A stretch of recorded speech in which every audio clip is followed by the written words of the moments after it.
Hello, this is Rob Hopkins from Transition Network, and I'm speaking to you from Totnes in Devon today. In absolutely glorious sunshine. I'll even give you a little glimpse out of the window so you can see the kind of sunshine we've got going here, which isn't always the case. And I'm really honoured to have been asked just to send a few words as a contribution to your event in Zurich today, and I'm really sorry that I can't be there in person.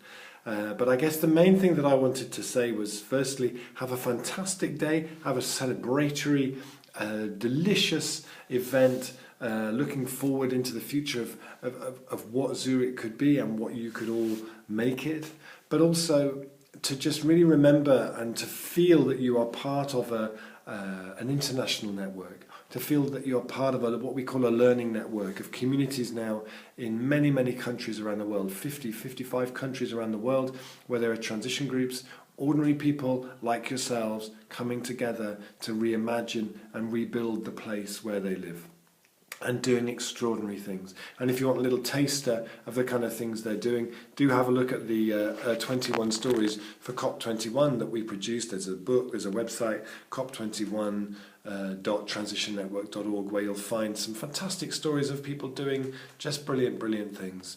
And my invitation would really be, firstly, to feel like you're part of a network like that, but also after today, and when you start doing projects, you start working together, creating things, carrying on the things you're already doing, please share those stories, because the learnings from what you do will inspire and touch and motivate people all around the world to do the same kind of thing. So we're coming now out of the back of COP21, where the world governments basically said we want to keep the world temperatures at 1.5 degrees, but they have no idea how to do that. And really, the only way to do that is by mobilizing communities to see a 1.5 degree world as the most phenomenal opportunity for innovation, creativity, public health, connection, reconnection, all the things that transition can do beautifully that you just can't do from the top down. And again, the 21 stories of transition that we did for COP21 includes many stories that show that already happening. So transition isn't something that is just sort of niche and fringe, really, a lot of and unimpactful. What we saw in those 21 stories was the very real impact that transition is starting to have in terms of money that would otherwise be lost from local economies being reinvested back in through community energy and other projects like that.